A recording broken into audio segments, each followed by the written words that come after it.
Well, hello and welcome. Welcome back or welcome anew to the Further Faster podcast. I'm Joseph McClendon III, and I, of course, will be your guide, your host, and maybe even your mentor on this leg of your journey to do exactly what the title implies, and that is to go further, faster in your life. And as always, we do these two things. Number one, bring you the best of the absolute best to show you, to give you some guidance, to give you some information, and even processes to help you go further, faster. And number two, really do that, to give you some processes to make whatever I or my guests bring up a thing that comes up in your life and becomes natural to you.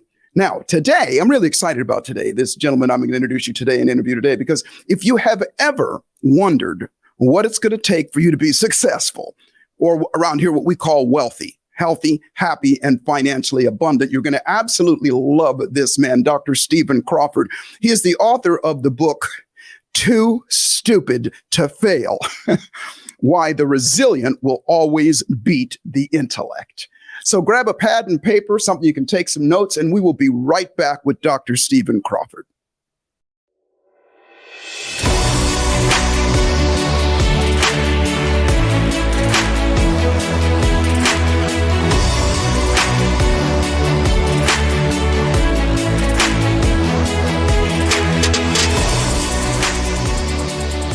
Well, welcome back. Welcome back. I'm Joseph McClendon III, and I'm going to start off by saying this. Contrary to the title of his book, Too Stupid to Fail, Why the Resilient Always Beat, if you will, the Intellect, Dr. Stephen Crawford is anything but that. I'm going to read just a little bit. And by the way, here's his book. Those of you that are seeing me live, here's the book here. And I'm going to read just a little bit of this ridiculous amount of things, his accomplishments and what he does, just to share with you a little bit about the man, to juxtapose the title of the book. Dr. Stephen Crawford obtained his undergraduate degree in urban studies from North Central University, as well as a master's in transformational leadership and a doctorate in global contextual leadership from Bethel University.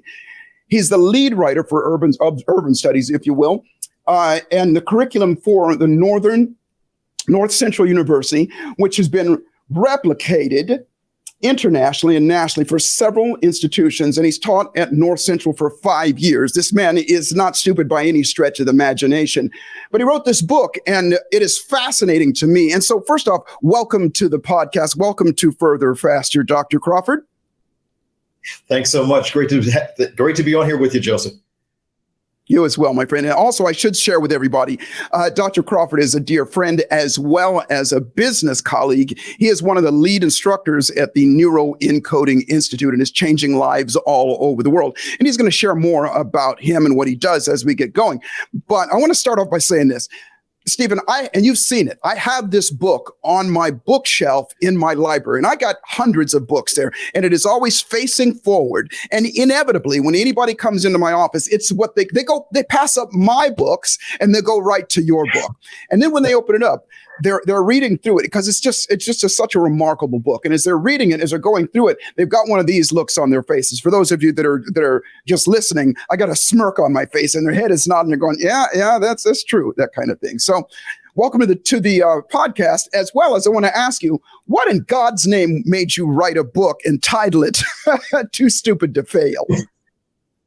Well, that's the funny thing is that, most of us are just so intelligent, we can't succeed and we can't get out of our own way. And so, and that was true for me for most of my life. I think I grew up, I learned the rules.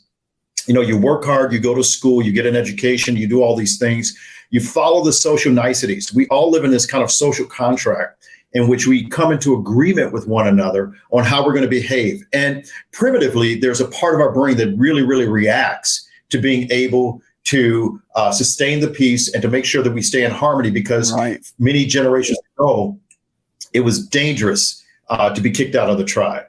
Now, those social niceties are great for keeping us around, but they are terrible rules to live by for success. And I just had to get out of my own way at some point and just decide that all the people that I saw succeeding were not paying attention to all the rules that I was following, and I was getting mad at them, but I had to turn the tables on me and say, what's wrong with me? so embracing stupidity or a numbness or keenness of mind was what I had to do if I wanted to get out of my own way and start boring forward new pathways in order to succeed. Well, fantastic. And you're so absolutely right. And most of us are unconscious to that. We're unconscious to the fact that we are affected by other people or the perceived opinions of other people as well. And, what I really love about this book is its unbelievable simplicity. It's almost like you wrote this thing for me. Because I often say to people, listen, consider me the dumb guy in the room. If I'm going to be in a discussion with people that I'm going to learn something from, I want you to treat me as though I don't know anything, because oftentimes things are way over people's head. What was your idea for writing a book like this? Because there's only 3 sections in here: the battle of the mind, you call it the battle of the head, the battle of the heart, and the battle of the hands. Why did you make it so simple? Because you're such an intellectual guy. I love you. And this is so ridiculously simple. Anybody can get it. Yeah. And that was one of the things. I think sometimes it's the intellect and the intelligence that gets in our way. And I know that for me, I was sitting at a car dealership. I had a master's degree. I was in the first year of my doctoral program. And I'm sitting at a car dealership because I moved back into the country from living in Costa Rica for a while. And I needed a job, and the economy wasn't the greatest at the time. And so I basically got a job at a car dealership. And the car dealer asked me, he says, why do you want to work here? I said, I don't, but I need a job. And so I was just being flat out honest with him. And I'm sitting here struggling to go to work every day, hating everything I'm doing, knowing that I'm purposed and equipped in order to do much more than what I'm doing with my life. And I've got friends that dropped out of college. Some of them didn't even go to college, and they're making multi-millions of dollars. And I'm like, what's wrong with them? And what's wrong with me? Why am I sitting here in struggle when other people are excelling beyond anything I can imagine? And it really, really occurred to me that I had done too much time taking in information and not putting it out. And so the complexity of life was actually trapping me up. And I got caught in what we call analysis paralysis, being stuck in my own head. And it was time for me to break out. And so starting to write the book, really, I wasn't writing to anybody else. Thank you, Joseph, for writing the foreword to the book, but I wasn't even writing to you. I was writing to me. I needed a simple robot. Get me out of this stuck hellhole. Come on, somebody. And I use a flashlight of driving out. Yeah, I got that. And as I read the book, I looked at it because a lot of these stories, if not the majority of these stories, are about you and experiences in your life as well, and the lessons that you've learned as well. And you're so right. I use that all the time with regard to the paralysis of analysis. I lived in that most of my life. And so, let's talk about this, the battle of the head. Give us some examples of what people go through, the self-consciousness, the self-worth issues and things like that. Yeah, when you think about it, most of us don't live life in uptime. We don't live life awake. Some of the top neurosurgeons and people that work in neuropathy and, from neuropsychology, that most of us live about 2 hours tops per day in uptime, in awake time. The rest of our lives is driven and guided by patterns, by habits. The rest of our life is ingrained in us. And so the first Tom, I'm sorry to cut you off. Sorry to cut you off. Explain what you mean by uptime. Okay, so downtime is when you're just in habit formation. Basically, if you drive a car, you know what downtime is. It's like you're not even thinking, you don't even pay attention to where you're going. You're just in downtime. You're actually just allowing life to drive you. Uptime is when you are actually alert, awake, you're mindful, you're aware of your circumstances, your situations, and you're conscious of what's happening around you. And that's why the first chapter in the Battle of the Head is about recognizing, being able to bring cognition and doing it again and again and again, and aligning yourself to break out of the haze that most people live in, which makes us easily persuaded by other people's opinions and other people's ideas. Spectacular. And as I said at the top of the show, one of the things that we always do, and that's what this book does, is it doesn't just talk about it and say, this is what it is. You actually give some examples and some things that people can do to, as you said, we always say awareness is always the first step. If you're not aware that you're in downtime, that you're entranced, then listen, you're never going to break out of it. And nowadays, I'm sure you're going to agree with me. Nowadays, it is so critical because we're so distracted by our cell phones, by social media, by everything that's out there, that it is triggering us to be in downtime all the time. And so that, to me, is one of the most important things. I like it that you started there. So again, give us another, maybe another example of how to break out of that, how to recognize that you're in it. Well, the first things that we embrace, like you say, is awareness. Awareness is the first step to moving forward. But here's a challenge. We have to understand what we're doing to ourselves on a constant basis. I love the writings by Thomas Crawford and other, mental scientists from over 100 years ago. They put some ideas together, and he basically said that whether you do it unintentionally or accidentally, you're always creating. You're always creating your life. Because the essence of who we are as spirit, our intuition, our instinct is to create. And because we're always creating, if you're creating unintentionally, whatever hellhole you live in, that's what you've created. Congratulations. Yeah. You can't blame mom, dad, anybody else, voices, past history, circumstances. You created what you're living in. And most people get offended by that. Says, well, how can you say that? I mean, there's so many poor people in the world. There's so many people in war-torn countries. It is a creation of your own. Human beings were growth by law. And so we actually are creating all the time. And so a practical example is starting with the 1% of your day that you have control over and beginning to feed your mind with thoughts and ideas that will produce something different. Because if the creation of your life is just a result of the things that you planted in it, then why not plant new ideas, new thoughts consistently enough to start to break the pattern, to begin to change directions. And all of a sudden, that new feeding, that new thing that you're eating on, feeding your mind on, will begin to produce within you desires and drives in order to achieve different things. And when that happens, you want different results, and all of a sudden you're breaking through into new paths. But it takes consistency. Everybody wants to happen. We want it to happen in a day. No, it takes days in order to make this thing work. That is so beautiful, because you're so right. So said differently, the seeds that we planted 10, 15, 20 years ago are what we're living now.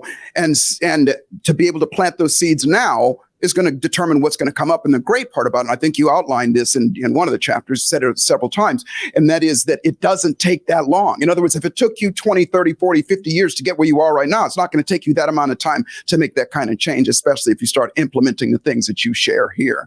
Well, that is fantastic. And what you said before, go ahead.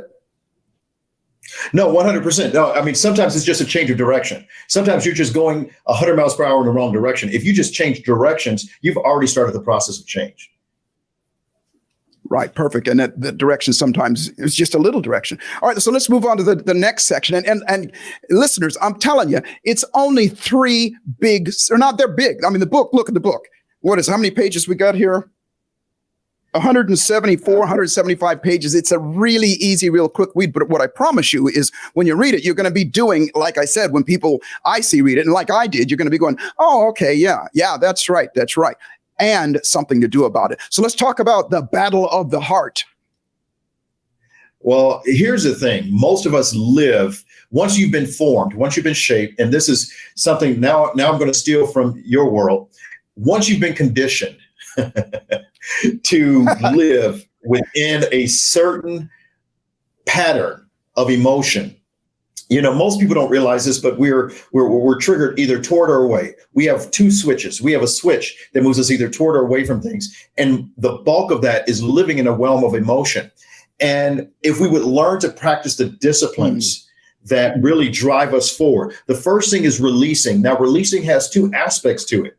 Releasing as in being a giver, meaning you're able to give of yourself, that grows you. That's a growth element.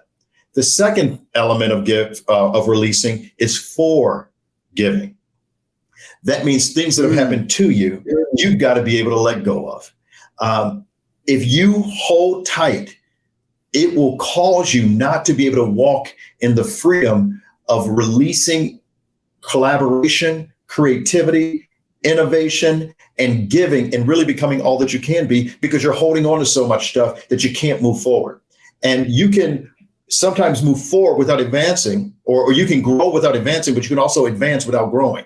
And so releasing, advancing means you're able to grow by giving, but then moving forward also means you're able to forgive.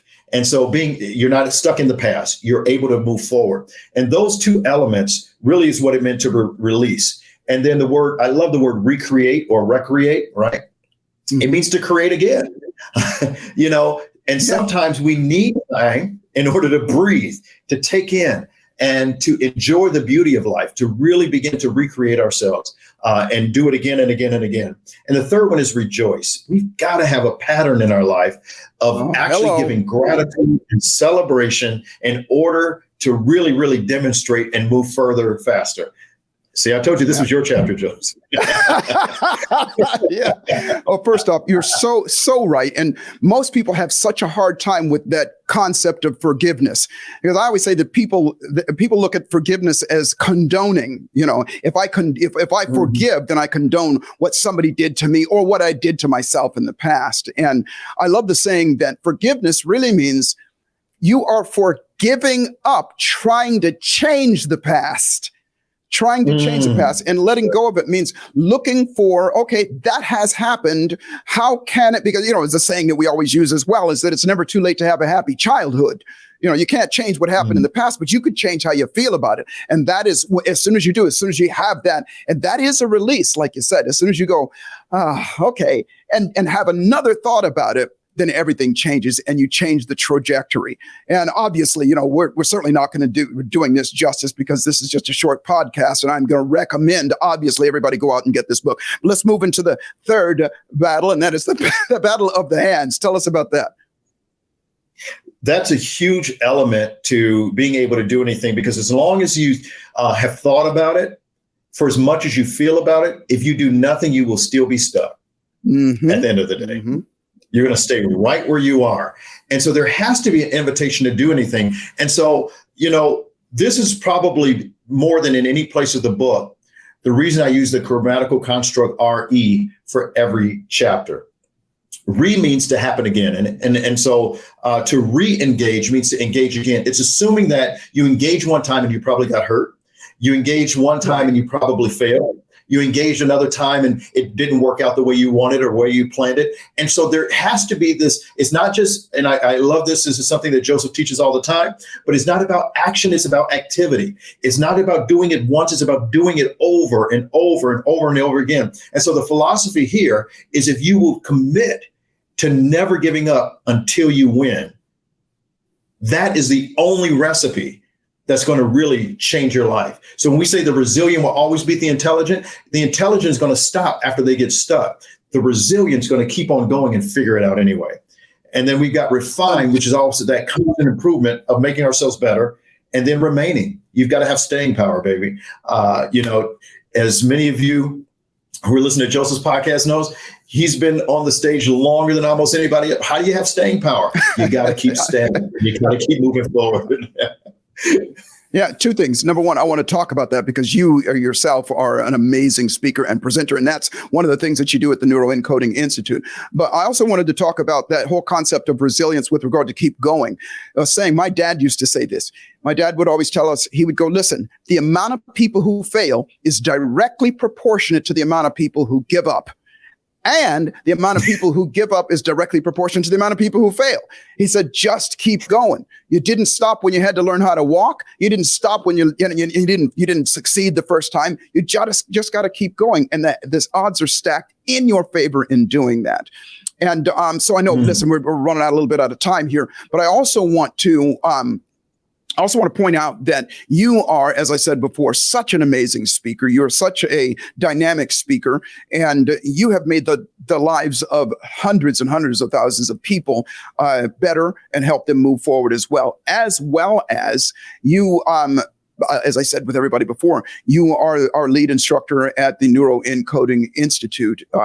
and your business. Tell us a little bit about your business practices, because this isn't the only thing that you do is write books and run your mouth. I know that you have consulting and things like that. Tell us a little bit about that you do as well with your business.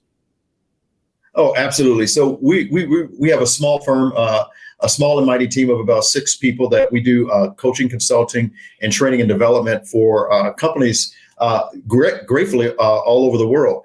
And the core of our business is just helping people figure out how to achieve their visions. Our dream is to watch other people's dreams come true, but we don't want to just limit it to companies that just want to see making money as kind of their central objective. We really adopt and partner really well with missional companies and people that want to make a difference. They want to use business as a force for good in order to see the world different when they become incredibly successful. So our goal is to make them successful. Their goal is to do good within the world. And that partnership works out really, really, really well.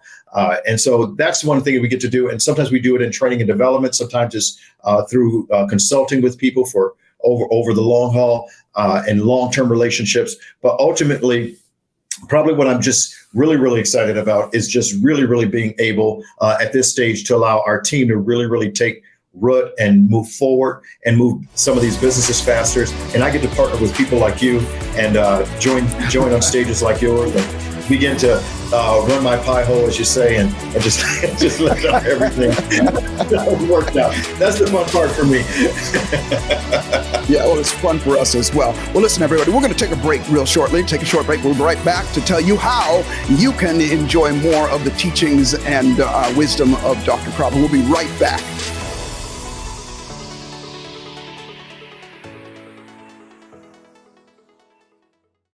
Hey, I get asked a lot of questions all the time, whether it's something, online, whether social media or face-to-face. And the question I've been asked a lot lately is, Joseph, when are you going to do something live again? Because I haven't done anything live in some time. And so my team and I sat down and thought about it. So we put together an event. And I'm happy to announce to you that on October the 29th, through the 30th, 2022, in Las Vegas, Nevada, we're doing a live event called the Further Faster Conference. And this conference is going to be centered around your finances, how to make more money, said differently. Now, obviously, we talk about wealthy, being healthy, happy, and financially abundant, but this one's going to be around that because that is a subject that people should be talking about and doing something about right now. I'm going to bring some amazing guests, some of my mentors that are going to give you some of their wisdom as well as I'm going to teach you my signature methodology of putting $1 million in your pocket in 10 years or less. It'll blow you away. It is absolutely doable for everybody. So put that in your calendar, and more specifically, go to neuroencoding.com/FFC. It'll be in the description here. You'll be able to see it. Go there, get your questions answered. It's going to be a small, intimate event. So it's first come, first serve. It will sell out. And I look forward to seeing you in there. And remember, life is exactly what you dare to make it. Fortune favors the bold. Boldly step up, and I'll see you in Las Vegas.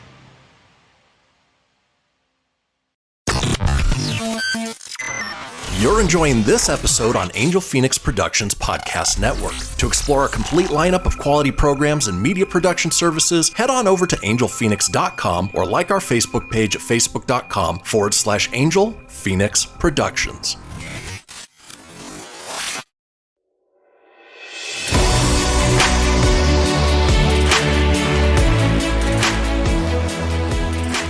Well, welcome back. I am here with the amazing Dr. Stephen Crawford, author of the book, Too Stupid to Fail, Why the Resilient Will Always Beat the Intellect. And we've been talking quite a bit. And again, this book is such a jewel. I think it should be on everybody's shelf, even if it is just so people come by and go, hey, I need to have some of that. But all kidding aside, it is something that can make a huge and will make a huge difference in your life in using it. And one of the things we're talking about on the break is it's not just a book for you to read. Within it are tools, processes, and strategies for you to do so you get the results.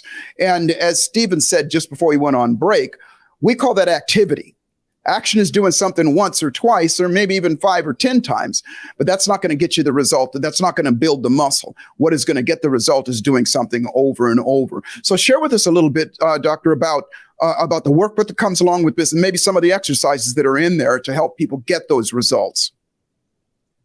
Absolutely. So one of the things we thought was important to do, because I know that for me, I read books for years, and personal development. I've been a personal development junkie for over 20 years. So I love reading books. I love getting into it, but I would always be the type of person that would skip over the exercises. I would jump past them because I felt like getting the knowledge was enough to change my character. But thoughts get sown into your behavior. Your behavior produces your character, and your character produces your results. And so it can't just be something that you read. I don't want people to necessarily read this book. I want them to go through this book as a resource. And so we created the workbook in order to give people the ability to do that. And in the workbook, it basically gives you an opportunity to take notes and kind of share kind of what you thought and some of those things. Reflect. It's some reflection questions, some review questions, and then some action steps that we want to challenge you to commit to and take. Because if you don't take action, if you don't and build activity, I think that those thoughts will soon be fleeting and soon be fading. If you thought that the most successful people in the world had the most knowledge in the world, then professors of universities would probably be the wealthiest people on the planet. No doubt. But so here's what I found. So we have this knowledge trap where we think knowing something changes character, and that's just not the case. If you can catch a thought, you can put it into your behavior. You can form it into a habit-forming process where it becomes established within your character. You will produce that result. We are, as human beings, we are growths by law. We cannot alter that fact. You will produce it. And so we want to be able to equip people to be able to do it. And Joseph, I know that's the mission for you as well. No doubt. And you and I both share this. We both taught university. I taught at UCLA for several years. And one of the things, and I know this about you as well, we're somewhat of what they call outliers in that field there, meaning what you just said is true. The university professors they're great teachers. They're awesome teachers. And I always say that knowledge is not power. Knowledge is potential power. Knowledge, we have a bunch of knowledge in this amazing device called our cell phones. So knowledge is just stored information. And if we're in the habit of just storing information and not doing what we say, we always say that's you're teaching theory, if not. I had an interesting awakening, if you will, eye-opening event, if you will, or experience when I was at UCLA for the very first semester. And this is as I look back on it, actually still gives me a little bit of the creeps. I was ostracized by the other professors because, and this is I shouldn't say way, but before the internet, so that people could check you out and everything. But I didn't have my doctorate at the time. I had a master's, but I didn't have my doctorate at the time. And I was the only professor there that didn't have my doctorate. And so at first, that's why I thought they were ostracizing. When I say ostracizing, it was like in high school. You go to high school and the popular kids would eat over here and they wouldn't talk to you. And I kind of ate by myself. But come to find out, the reason they were ostracizing me, for lack of a better term, was because I was successful, because I had a nice car, because I was, living the life. And I didn't find that out until I asked one of the other professors. I said, what's going on here? It's like I try to talk people blow me off like I'd slapped their mother. And they said, well, you seem to, and the way they put it, Stephen, was they said that you are not really a teacher because you are, living in that life of wealth. And I thought to myself, really? Okay. And I don't want to be a teacher anymore. And I did. I went to school and I said, that was it. I taught the semester. And quite honestly, I did it because I thought it would look good on my resume. And it did. And I said, I'm fine. This is one semester. But my class had done so well that they asked me to keep coming back. And I started doing extension courses. And so, what you've done here with. So say again? I'm sorry. You didn't catch the vow of poverty that you were supposed to take when you signed up for academia. Exactly. So that point that you've made there, that about catching a thought and turning it into action, turning it into activity, that's how you're going to get your results. And so I so respect you and appreciate you, and respect and appreciate you, what you're doing for our community, the Neuro Encoding Institute, and what you're doing out there in the world as well. And just so you guys know, Dr. Crawford, he heads he is one of the, like I said, our lead trainers at the Neuro Encoding Institute, where he teaches people the art and the skill of getting out there and, as we say, running our pie holes, getting out there and speaking. He's brilliant at doing it. So a couple things. First off, we got to wrap this up, but where can they get this amazing book? Where would they go to get this amazing book? And how would they get a hold of you if they want to be in touch with you? Oh, they can go to Amazon, Audible, anywhere that sells books, barnesandnoble.com, anywhere that sells books, they're going to be able to get access to the book. The workbook is actually only on Amazon. We only published it on Amazon, but they can access it anywhere. If you would like me to partner with you and share at your organization or anything like that, feel free to reach out to experienceleadership.com, and we'd be more than happy to connect with you, to follow up with you. Some of our team would jump on a call with you, and anytime you can give us permission to run our pie hole, we will gladly do it. That's just what we love to do. Or if you want to improve your speaking skills, we gladly take on clients in order to do that. Spectacular. Well, Stephen, thank you so much again for being on the Further Faster podcast. And everybody else, thank you so much for being here, lending us your energy and your time. We don't take that lightly. And in the spirit of what we just shared last, and that is, do something about it. Go out and get this book. Don't just get the book. Don't just read the book. Do what the book says, and you'll get results. Will go further faster. So I thank you.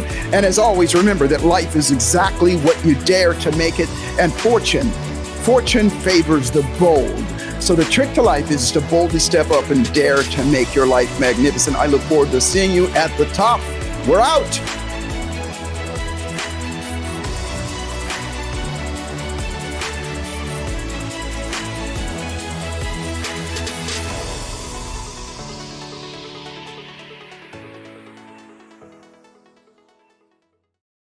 This podcast was a production of Angel Phoenix Productions. Explore more episodes of this show or other great shows on the Angel Phoenix Podcast Network by visiting angelphoenix.com. The views expressed in this show do not necessarily represent those of Angel Phoenix Productions or its advertisers, and may contain language that's unsuitable for younger listeners.